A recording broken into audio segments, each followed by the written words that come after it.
So I'm Laetitia Follette, the president of the Archaeological Institute of America, and I am delighted to be sitting down today with Dr. Martin Carver, professor emeritus in the Department of Archaeology at the University of York in the UK.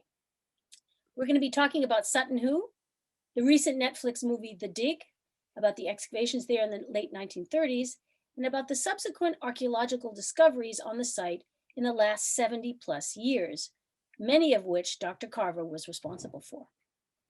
And I gather this includes most recently a full-scale reconstruction of the ship found in Mound 1, which is the largest ship ever found in Europe before the Viking era. So we'll talk about that towards the end. But let me first introduce my guest. Professor Martin Carver was an Army officer for 15 years, a freelance archaeologist for 13 years, and an academic for 22. He holds degrees in math, chemistry, and Anglo-Saxon studies. Professor Carver specializes in archaeological practice and proto-historic Europe, having led archaeological projects in Algeria, England and Scotland, southern France, Italy, and now Sicily. I asked him to talk with me about the 7th century princely burial ground at Sutton Hoo, where he directed fieldwork and research between 1983 and 2005. Professor Carver is the author of many books and articles, but most relevant for us is his 2017 paperback, The Sutton Hoo Story, Encounters with Early England. I don't know whether you can actually see that because of my screen thing. Anyway, it's a wonderful book and I highly recommend it. So welcome, Martin, and thank you so much for making the time to talk with me. Thank you very much. Thank you for inviting me. So I'm sure many watching today have seen the movie The Dig, so we'll talk about that later. But what AIA members really want to know is more about the site and its archaeology. So let's dive into that. Would you please first set the scene for us and describe the location of the site and its landscape? For example, we know that the boats were dragged up from the river, so I'm curious about how far away that is. I know you've kindly prepared some images for us, so perhaps you could share your screen to start those off. All right, so there you are with the location of Sutton Hoo over here on the map, and here you have the view that you shared with us, right? So that's the river in the background, I take it, and here are the mounds in the foreground, Yes. Is that right? Yes, Sutton Hoo is in the bottom right-hand corner of Britain, just on the River Orwell. Sorry, just go back a bit. Go back there, here we go, yeah. That's just to orientate you. So it's a very short distance from London, and it's got a visitor centre. It's a lovely place to visit. In fact, it's a lovely place altogether. The aerial view you see in the center of the picture, that shows the River Deben snaking away towards the North Sea. And in the foreground, there are some very low, modest mounds. So this is not Cahokia. This is really just a rather squashed barrow cemetery. It's had quite a hectic biography, because not only has it been a royal burial ground, but it's been a robbed royal burial ground. It's also been ploughed, so that's why the mounds are very flat, as you see there. Okay, so maybe we go to the next image. Yeah, let's go. So this is after we cleaned the site up. When I took over in '83, we did lots of mowing, and these numbers are the numbers of the mounds, which is just to help people if they're reading about it. In those early days, our campsite was in the wood here, and you can just see the river peeking out at the back. Right. So if we look down towards the river in the next picture. Okay. So you're going to be talking, just before we leave this, you're going to be talking about Mound 1, Mound 17, and Mound 14 briefly, right? Those are the three that... Well, we excavated, so Basil Brown in 1938-39 excavated 1, 2, 3, and 4. And then we excavated 5, 6, 7, and 17 and 14. And I can tell you about why those were chosen, if it's of interest. But it's just, we haven't excavated the whole cemetery. We've definitely decided not to do that. Good, okay. So the question was about how did the ship get there? Yes. So we're now looking down across the site to the River Deben, and beyond that we get to Woodbridge, which is the nearest village. And Woodbridge has got a marina with lots of boats and things there. This is now a river which has been embanked, so it's much narrower than it was in the 7th century. But the way the boat must have come up, these little white sketch routes here are probably the best ways. These are like re-entrants coming up from the river, so we can guess really that that is the route they came up to put the ship in its resting place, where they eventually put mound 1 on top of it. And this would have required huge, I mean, rollers under the ship and huge amount of manpower pulling them, right? I mean, about how Yes. far is this distance? Is this a kilometer? Is this? Yes, it's about a kilometer. Yes, it's a bit difficult to see, but the ground slopes right down. Does my pointer show at all? No, it doesn't, No, because not I'm really. sharing the Okay, screen. well, I What won't. do you want me to point out for them? Because I can, You see the little track just going past mound 1. yes, There, right here. yeah, the little track there. That's really the break of slope, and from then on, everything goes down towards the river. Okay. So yes, it would have taken hundreds of people. We don't know how many, but we're going to find out when we built our ship. Yes. Its last trial is going to be to heave it up this hill and Whoa. see how hard that was. Wow, amazing. So, I wondered, this, you actually, let me go back to the previous slide. Because are these the glider? Yes, That those are glider? the. Yeah. Well, I think as people may know, the final excavation, which was on Mound 1, was right in 1939, and really that strange summer, that kind of phony war, when we knew war was coming, but not quite when. Mm. But one of the things they did was to dig these ditches, which look like zip fasteners. There's a whole grid of them as far as the eye can see. So a lot of Suffolk is flat. Mhm. And to discourage the enemy gliders from landing, this grid of ditches was dug by a drag line, basically. I see. So And, you can see, but yeah, sorry. no, go ahead. Go ahead. Sorry.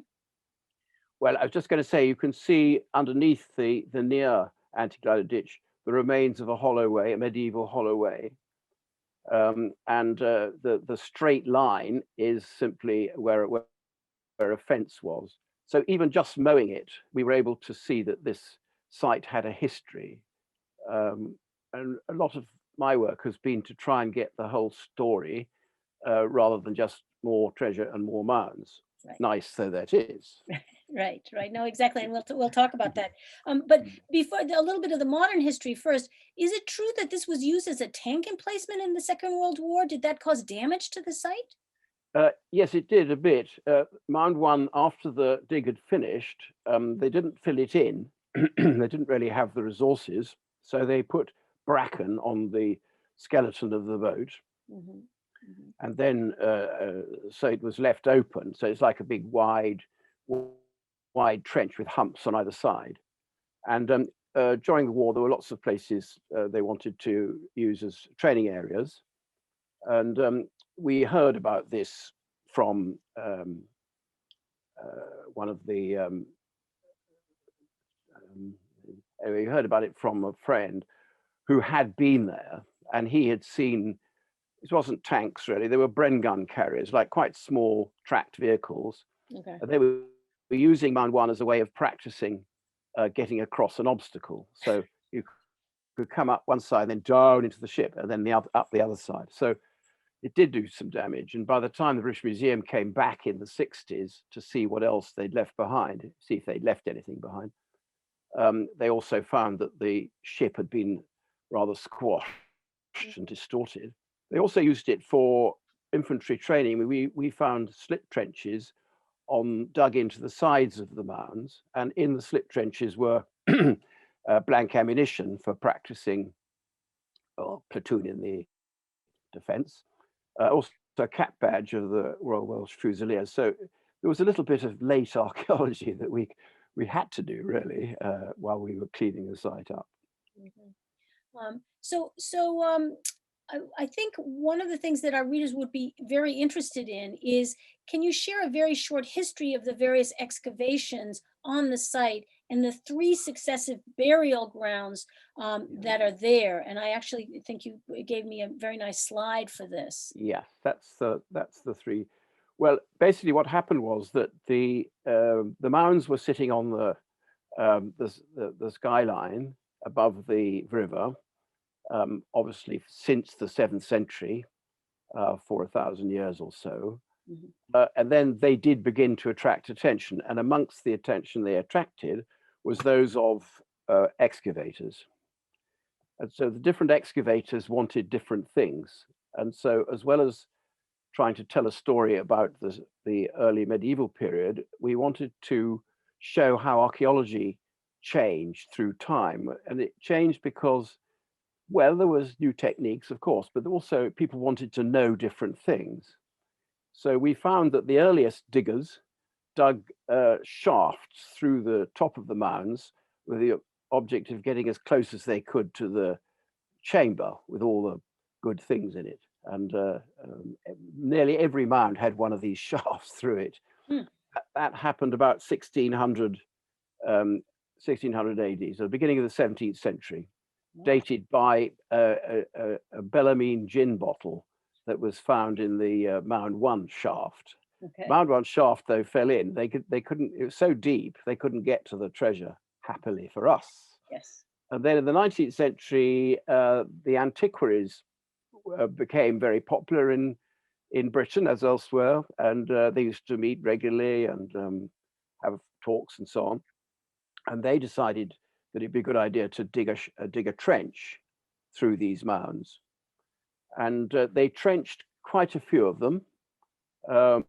And they trenched Mound 1, they trenched Mound 2, and they trenched in Mound 2, they found the remains of a boat, but they didn't recognize what it was. This happened in 1860, and we only discovered it from the local newspapers, actually. But anyway, it happened in 1860. And the report says nothing much was found, except for 3 bushels of iron screw bolts, which were taken away to the blacksmith to be made into horseshoes. Oh no.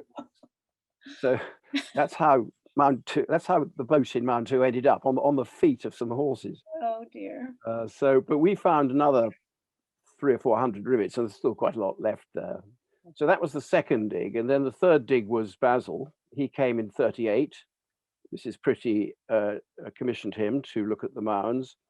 He dig 2, 3, and 4 in 1938, and in 1939 he went to dig Mound 1, which is a special story of its own, obviously. Then after the war, they got all the finds out. They'd been hidden in the London Underground during the war.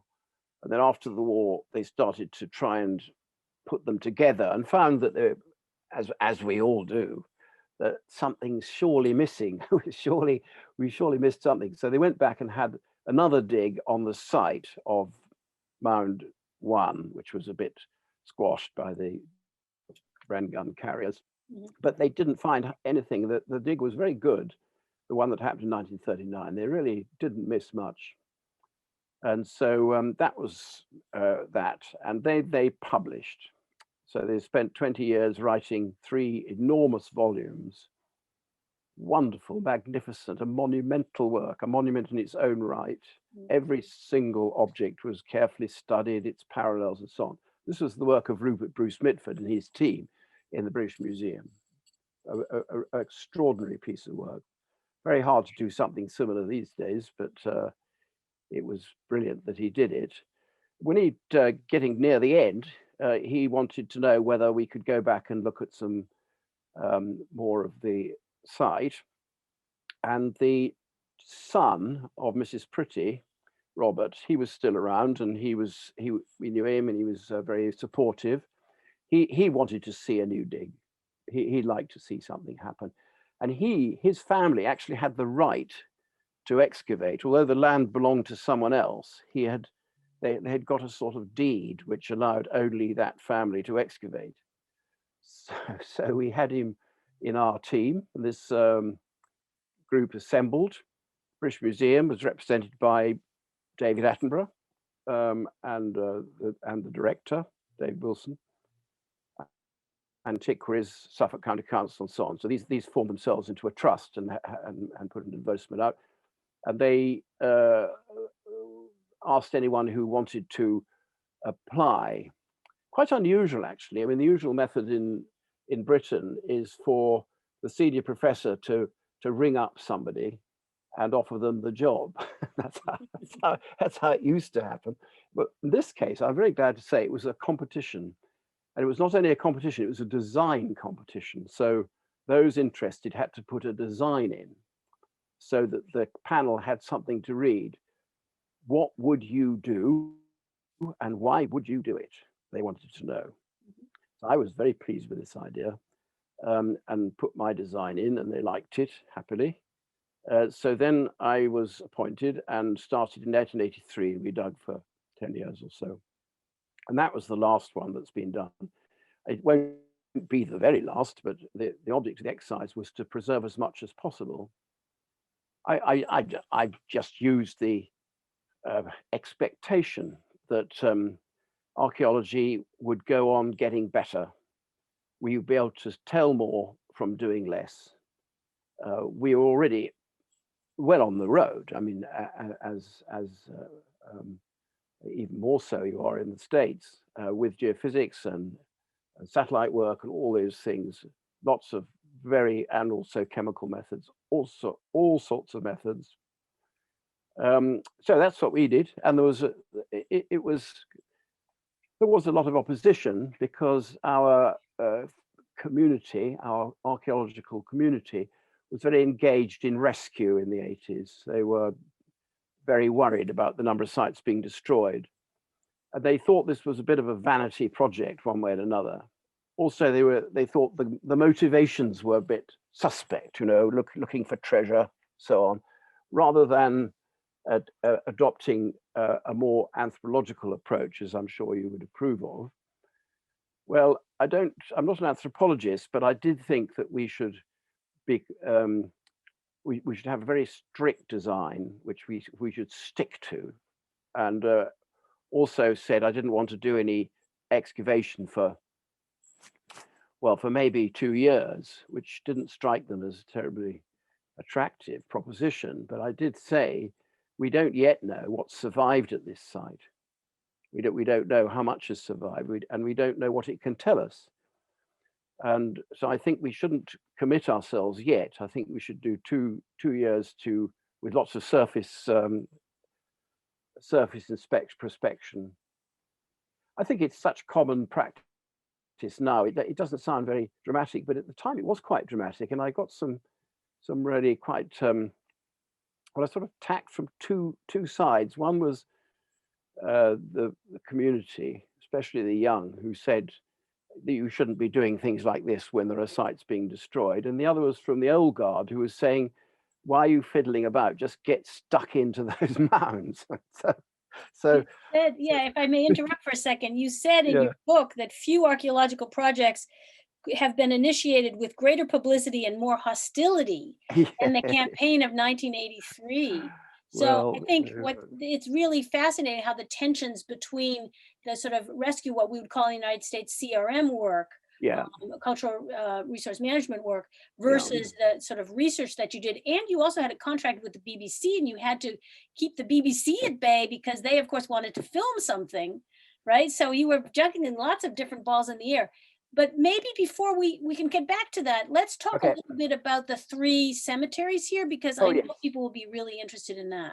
Well, I think the answer to the question that may be in people's minds now is, so fair enough, what did you do? What did you find? Because we surely knew a lot about the site already. Well, we didn't really know what Mound 1 and its ship and its occupant and its treasure was doing there. So the basic question to be answered was, why that, why there, and why then? And in order to do that, of course, it's necessary to find out what was meant by the site, because there's lots of Suffolk and lots of different sites in it. So we were trying to do that, and we were trying to make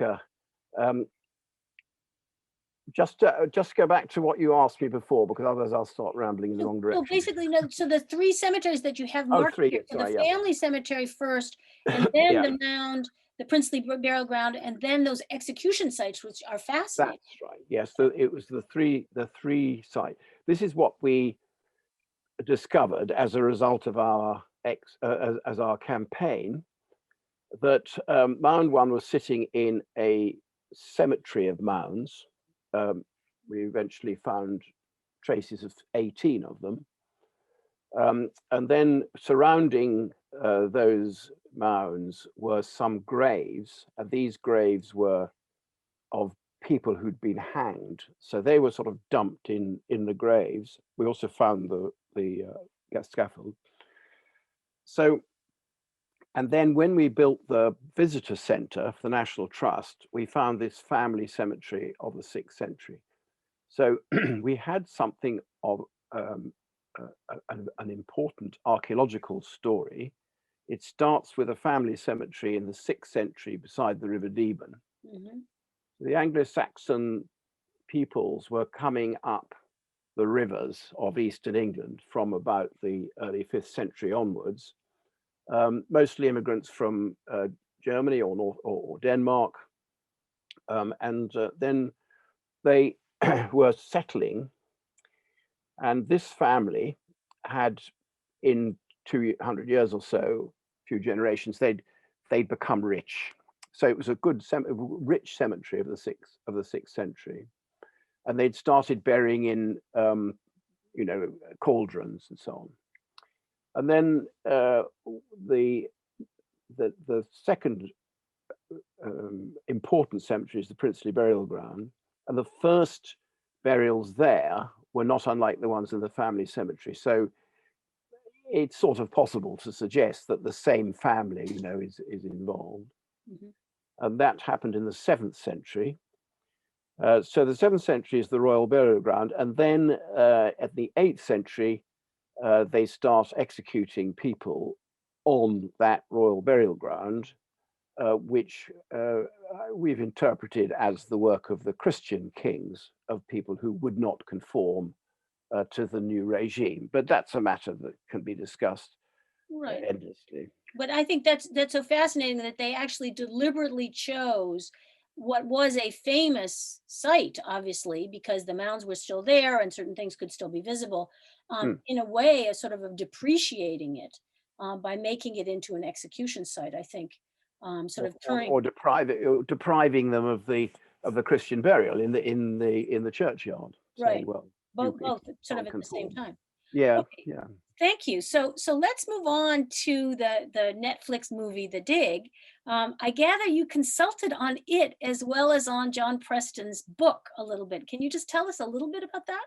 Yes, I'd be glad to. So I didn't know John Preston, but he invited me to tea Hmm. and, and said he was going to write a book, and I gave him lots of things that I thought might be helpful to him. Um, his book is a nice picture of the late 30s in England, and he is describing relationships between people, um, really at the end of an era, beginning of the war, and and I think it was well done. I think the film was even better done. I was very, very happy with the film. I enjoyed it hugely.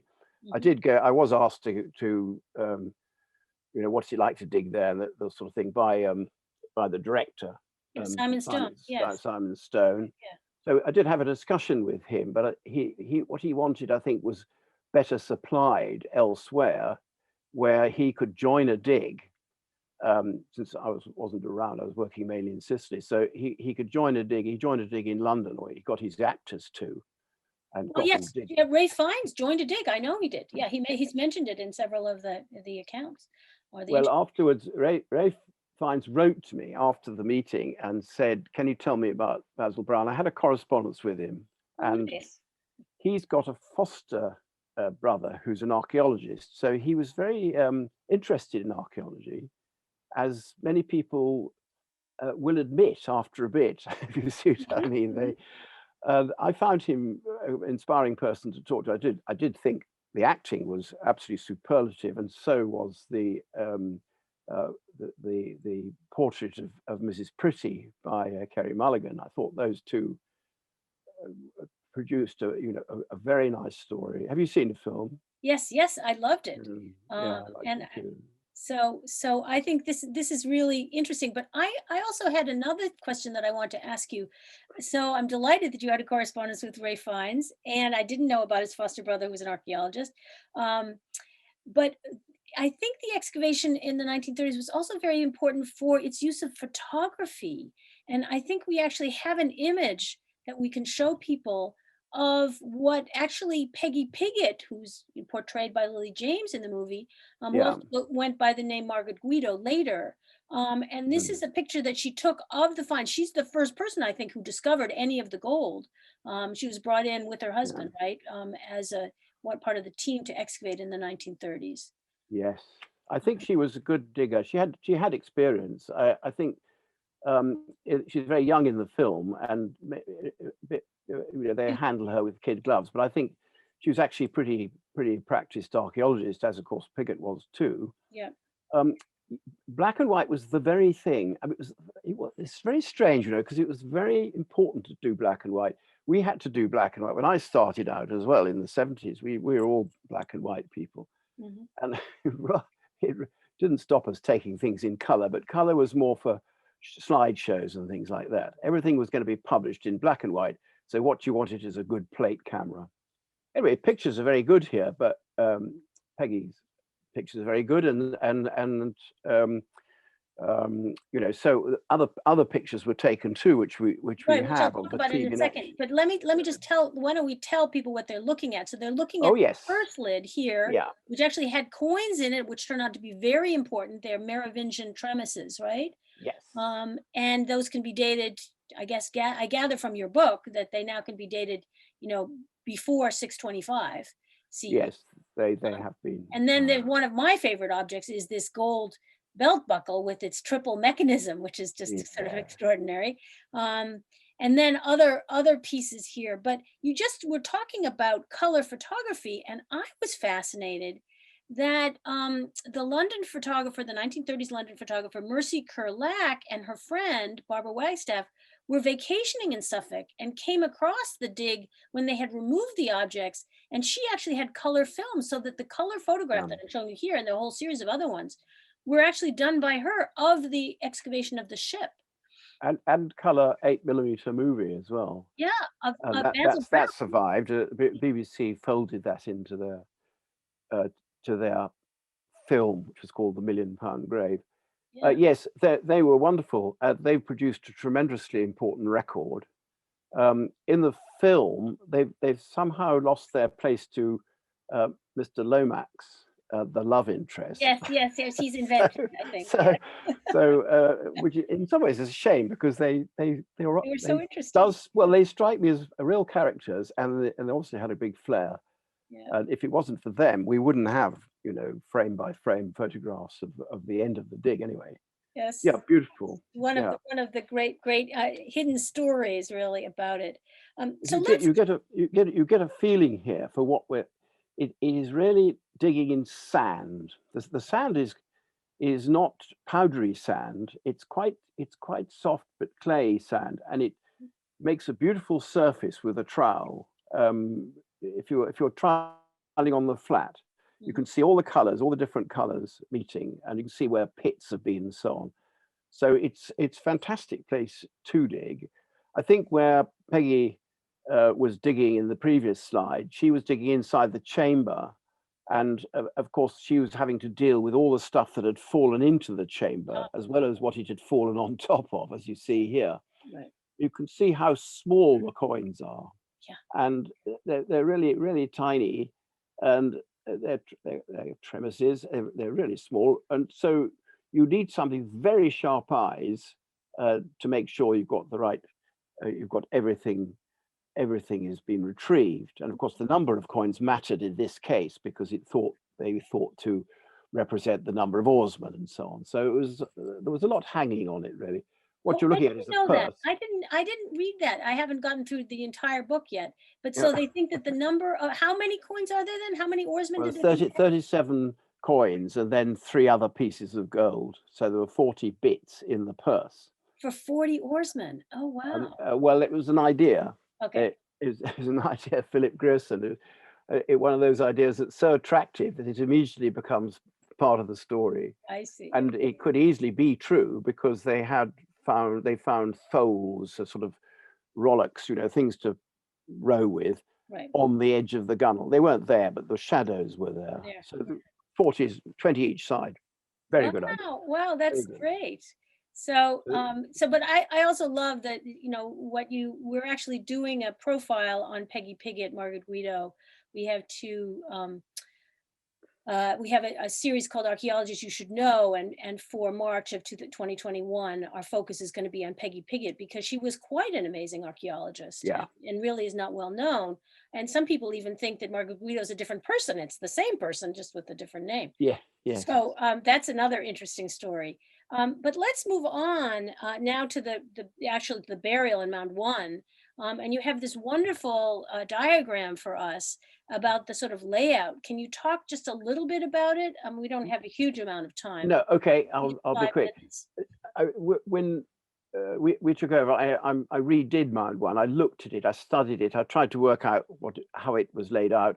Mhm. And this is a drawing we made, which includes the coffin, which wasn't published with a coffin in 1983 by Rupert Bruce Pickford. He didn't like the idea. But if you look at the top, you can see these cleats. These are iron things, which they're curved. Mhm. And so they must have been curved around a coffin. And we just happen to know that because we dug Mound 17, which had them. Right here. But if you Yes. look, it's like it's a tableau. It's not just any old stuff put where there was room for it. Mm. It's laid out in a very deliberate way. So the bodies had disappeared, but we know roughly where it was. Mhm. And on top of the coffin is the Sam Brown and that's the baldric and the sword. Mhm. And then at one end, the west end, there is the regalia. There's the standard and the scepter and hanging bowls and spears. Mhm. And then over the top of the feet of the body, on the top of the coffin, there were always drinking equipments here with drinking horns and bottles and so on. The Mhm. great silver dish. Right. And then under all this was his clothes. For me, the clothes are they're really quite interesting. They're the most interesting thing in some ways, and Mhm. certainly amongst the most expensive things. And then the feasting bit at the end. So you can see that this is somebody being sent off as a representative of his community to wherever the ship is going, with a layout not unlike what would be found in a hall. So I think that's so. So if we go to the next one, Sure. Laetitia, you see this is a drawing done by Victor Ambrose, whose drawings are, Oops, he sorry. Yeah. you can see here what was probably happening. You see the coffin in there, things on the coffin, things either end. Right. And those people are walking backs and forwards with their children. And what they're looking at are objects which are not just any old objects from the treasury. They have a meaning. And each of them has a biography, for example. There's the sword. That was the sword given to him by blah, blah. That's the shield. That shield came from Sweden, And things like that Yeah. would be told to the children because this is like the equivalent of history. It's a history told with artifacts and with the ceremony. So I like this. I like this picture. I think it shows that the day of burial was a very important, pivotal moment for the community. They'd lost somebody extremely valuable, and because of the composition here, since I'm allowed to speculate a little bit in this Right. company, I hope. Because of the composition and the fact that King Radwald had an extremely feisty queen who was politically astute. I like to think that she designed this, and it has to be designed. It has to be a composition. If it's a composition, then it behoves us to try and deconstruct it a bit. I don't think it's enough to say, oh, it's a treasure and it represents the sort of treasure they had. It does, but it's more than that. I think it's more than that. Right. These are stage props. And I love this idea of the queen, which we will talk about a little bit because you think she was buried in mound 14. Yes, I But do. let's just show them quickly. I mean, is Oh yes, the helmet, famous helmet. right? The thing about the helmet, of course, has been reconstructed. It's iron, it's got bronze sheeting over it. But I think the main thing about the reconstruction is the way it's shown the symbolic language of Sutton Hoo. A dragon comes over the crest of the helmet and meets a bird flying up the other way. Yep. Both the dragon and the bird have teeth, strangely. The bird's wings are the eyebrows, and the body is the nose, the tail's moustache, and so on. So you're meant to see these things. And then on the right-hand side, the scepter there is just a whetstone. I say just a whetstone, it's a pretty big one. So the sharpener of swords, it's again, I think, an object which been well studied, and there are very few others, but there are some. And the little stag on the top there is very much a symbol more of Britain than of Germany. It's the sort of thing that a ruler of Britain might well have. So there's lots of things that fit together here. Those faces, by the way, are also on the scepter. They're the ancestors. They're right here. Yes, right, exactly. And then this, of course, this is one of my favorites. As I mentioned before, the gold belt buckle with the elaborate interlace. But let's move on because now before you leave this is a very good game to play with the children. I mean, they won't get the original, but you can get the picture, and you have to find out where the animals are. So where there's a little eye, that's the head of an animal. Sorry, yes.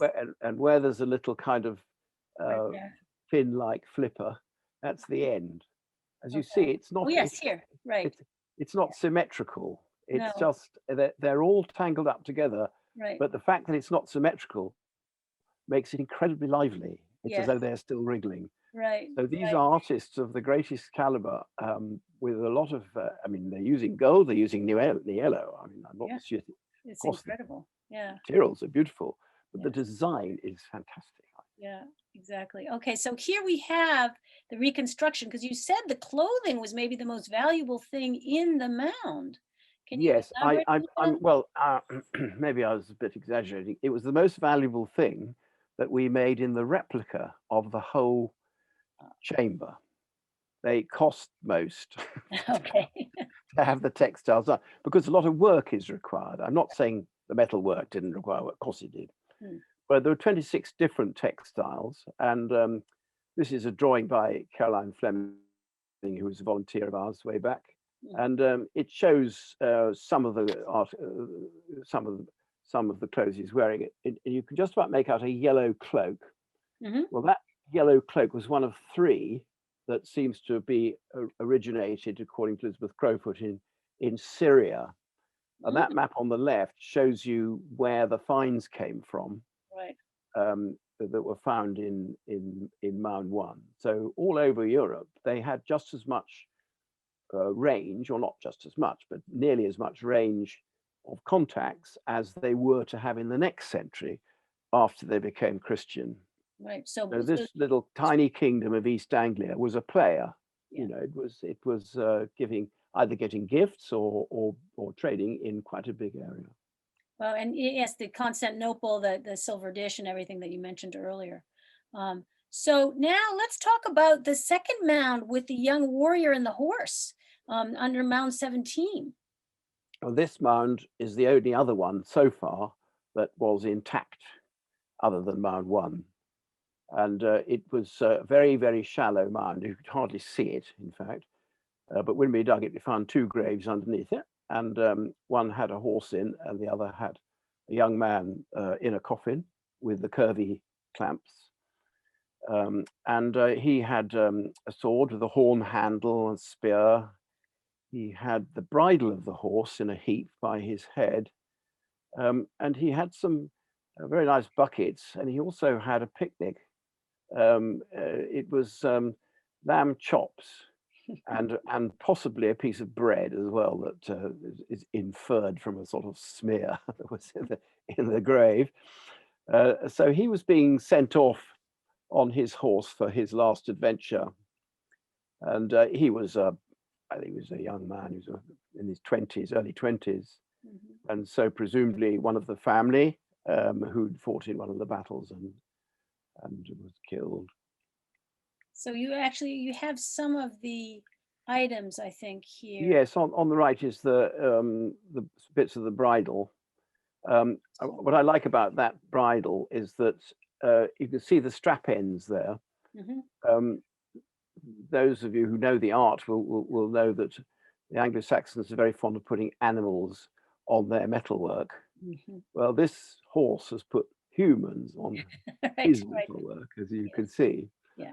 I also wanted to show you that this is a period in which the different countries of Britain, who are always viewed as pitched against each other since the Anglo-Saxons arrived.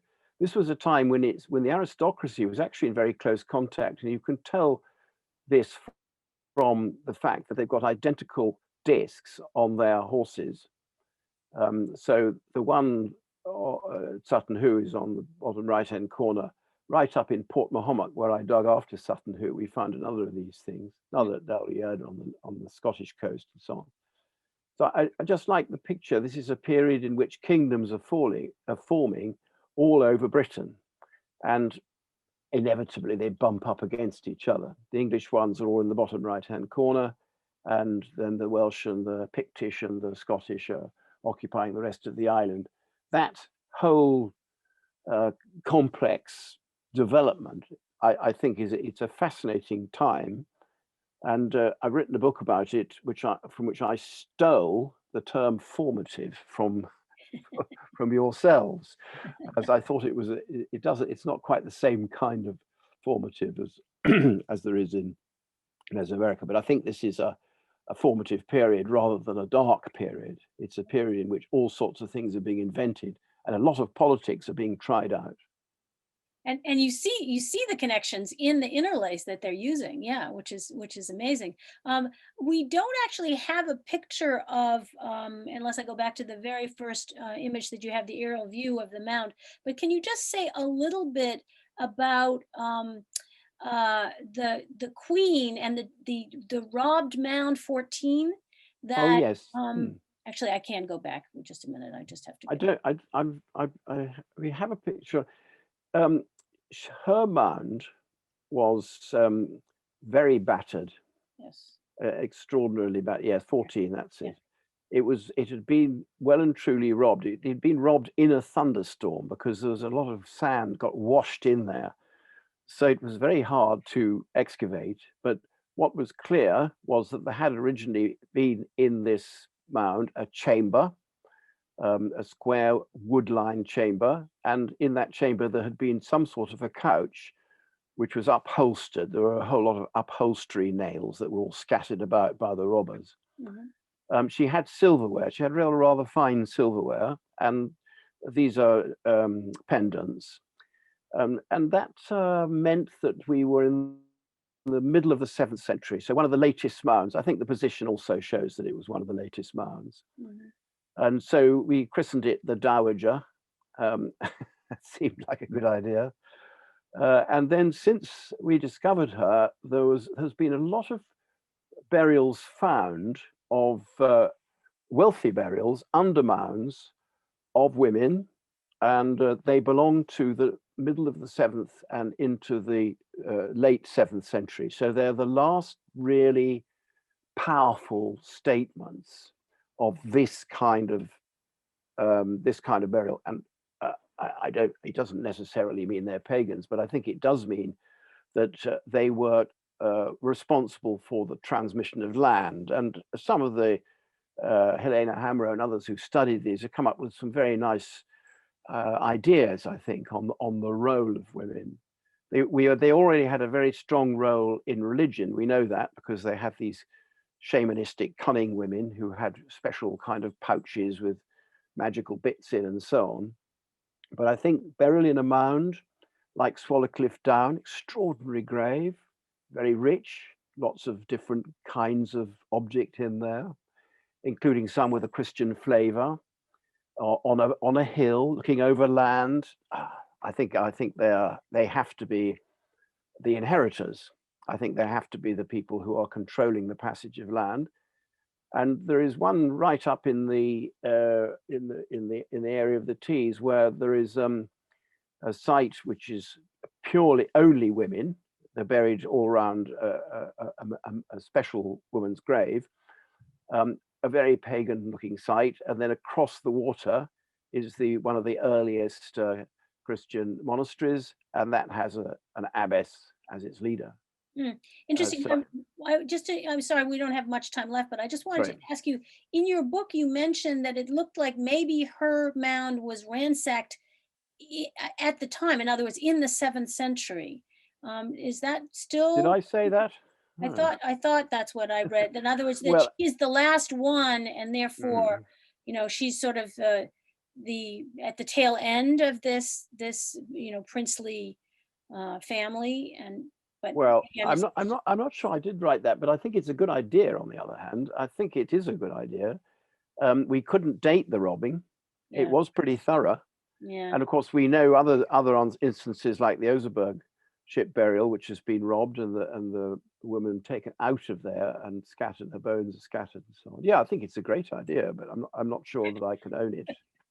Sorry Okay. about that. Well, we in the interest of time, so basically you've Yes. taken us very nicely from the Anglian family cemetery of 500 to 590, then to a pagan chiefdom of 560 to 600, then the Anglian kingdom in transition, which would be Mound 1, Mound 17, and then to the gallows and the people who were actually executed starting in the 8th century. So we're really seeing this window, as you nicely put on your slide, of political change.